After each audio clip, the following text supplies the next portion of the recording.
on WBIE Marietta, Atlanta. It's 7 o'clock.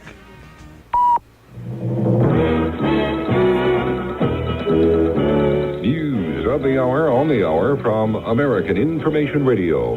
This is John Grimes, and at this hour, Secretary of State Kissinger and Israeli leaders continue their exploratory talks on possible new Israeli moves for peace in the Middle East. In Jerusalem, correspondent Andrew Meisel's reports. Henry Kissinger spent his entire day here in Jerusalem in talks with Israeli leaders. His schedule calls for more than 12 hours of meetings, including a working lunch and an official dinner. Both American and Israeli officials tell me that Kissinger's talks at this stage are purely exploratory. That is, he is trying to find out in very general terms how the Israelis view a second-stage agreement with Egypt. He will try to get the same kind of information in Egypt tomorrow and will return to Israel with that on Thursday. Then, if Kissinger feels it justified, he will return to the Middle East on March 10th for a new Cairo-Jerusalem shuttle. Andrew Meisel's ABC News, Jerusalem. President Ford on the stump. That story coming up. It's a wonderful morning, a wonderful wake-up with good times in your way. But it's just not morning without one a day. No, it's just not morning without one a day. Pancakes and sausages or coffee and toast. All over America, the breakfasts are different. But a lot of women get their iron the same way.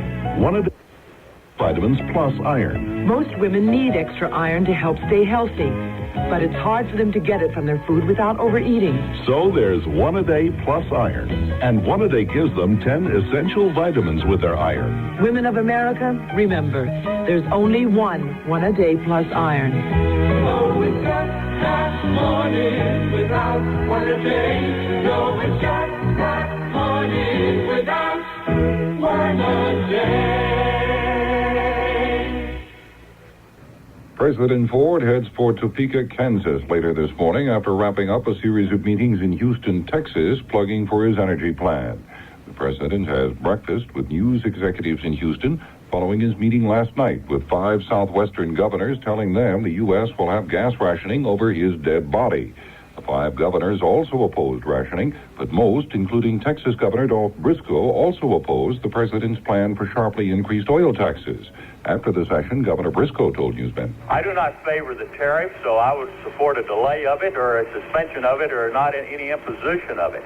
I do not think that this is moving in the right direction and would be highly inflationary. Governor Dolph Briscoe of Texas. In Topeka, President Ford will address the Kansas state legislature, then meet with 10 Midwest governors to discuss farm problems. In Topeka, the president of the Kansas Farm Bureau, John Armstrong, told ABC's Bill Werdum what Kansas farmers think of President Ford's economic policies. It seems now like maybe that due to pressures or for whatever the reason might be that he's trying to change the course, and he's now more concerned about a recession rather than inflation. And Kansas farmers in general still believe that inflation is the number one enemy. Armstrong says Kansas farmers are also shocked at President Ford's proposed $52 billion budget deficit. The Interior Department opens 4 days of public hearings in Trenton, New Jersey this morning on plans to open nearby offshore areas to oil drilling. The Interior Department wants to lease 11 million acres in all off U.S. shores for new oil exploration. In Belfast, police say gunmen riddled a Catholic bar last night, killing 2 men, only a few hours after the start of a new IRA ceasefire. 4 others in the bar were wounded. Near Asmara, Ethiopian guerrillas blasted Ethiopian army artillery units with rockets and mortars overnight. Thousands of refugees, many who walked all the way from Asmara, say Ethiopian troops have killed hundreds of civilians there. In London, odds makers say Mrs. Margaret Thatcher has the edge in today's Conservative Party leadership election. Mrs. Thatcher expected to defeat 4 male opponents. This is Information Radio News.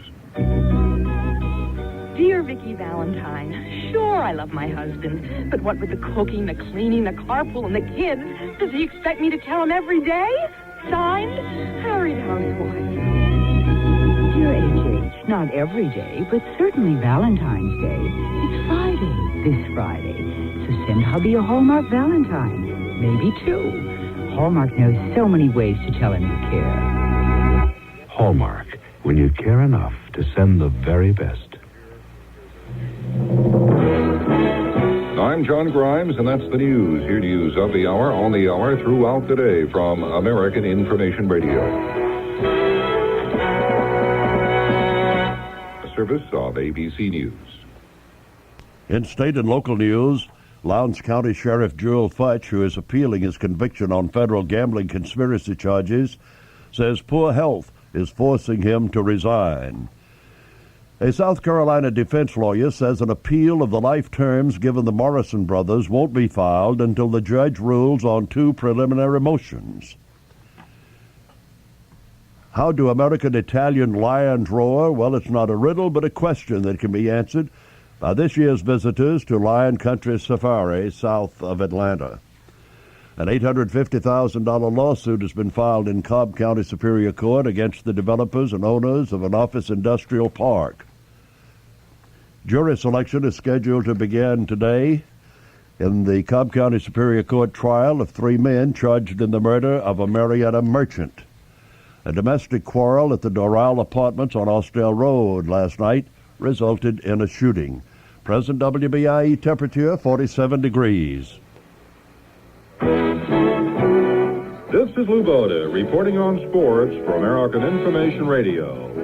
Some 27 Major League Baseball players will take their salary disputes to arbitration. 11 of the 27 are members of the 2-time champion Oakland A's.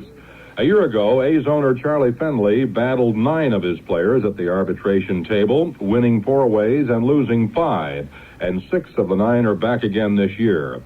Arbitration was instituted in 1974, a brainchild of Marvin Miller, the executive director of the Players Association. If player and club cannot agree on a salary, each submits a figure to a federal arbitrator. He chooses one figure or the other. There's no maneuvering here. Those going the arbitration route include both league batting champions, Rod Carew of Minnesota and Ralph Garr of Atlanta, 25-game winner Ferguson Jenkins, Mike Cuellar of Baltimore, Gary Maddox of San Francisco. The known Oakland players are Sal Bando, Ken Holtzman, Joe Rudy, Ray Fosse, Gene Tennis, Raleigh Fingers, and Reggie Jackson. And 16 of the 27 dissidents are in the American League. Muhammad Ali says he's going to fight Chuck Wepner for nothing the night of March 24th in Cleveland. That's not exactly so. Ali will take his end of the guarantee, which is considerable, but his end of the closed circuit money will be given to black interests and businesses in several major cities, Atlanta, Louisville, Philadelphia, and Los Angeles, among those he mentions. Wepner is a bleeder. He's an unknown. He talks like a man who's already been hit. It might be a payday for Muhammad Ali, but it's more than that for me. It's a chance at the title. I intend to make the most of it, and it'll probably be the last big payday for Ali because he's not going to be defending the title anymore. I will. I feel I'm catching him at his low ebb. I feel he's slipping. His last 4 or 5 fights, he's lost 2 of them, and a couple of them have been very controversial. And I feel this is the opportunity of a lifetime for me. I'm going to be sky high for this fight, and I don't think he's taking it as seriously as he should. Chuck Wepner, who will probably be sky low. Now this. With a growing concern over gas prices, one excellent solution to the problem is the Toyota Corolla 2-door sedan. 33 miles per gallon, lowest sticker price in America, dozens of standard features. The Toyota Corolla averaged 33 miles per gallon in highway tests according to EPA figures. The Toyota Corolla 2-door sedan is priced at just $27,111, excluding destination charges, state and local taxes, and optional equipment. That's the lowest 1975 sticker price in America. The Toyota Corolla 2-door sedan comes standard with features that cost extra on some other small cars, like fully reclining bucket seats, power front disc brakes, even a rear window defogger. See how the Toyota Corolla stacks up against other small cars. Get the Small Car Bargain Hunter's Guide prepared by the editors of Road and Track magazine, free at your Toyota dealers. See how much car your money can buy from Toyota. College basketball, number 1 Indiana, 69-54 over Minnesota. Kentucky, 119-76 over Auburn. Alabama, 83-68 over Mississippi State. In the NBA, Milwaukee beat Detroit by 21 points. New Orleans by 7 over Atlanta. In the ABA, Utah beat Virginia by 7 points. This is Lou Bode in New York, and that's sports for American Information Radio. That's the WBIE Marietta, Atlanta.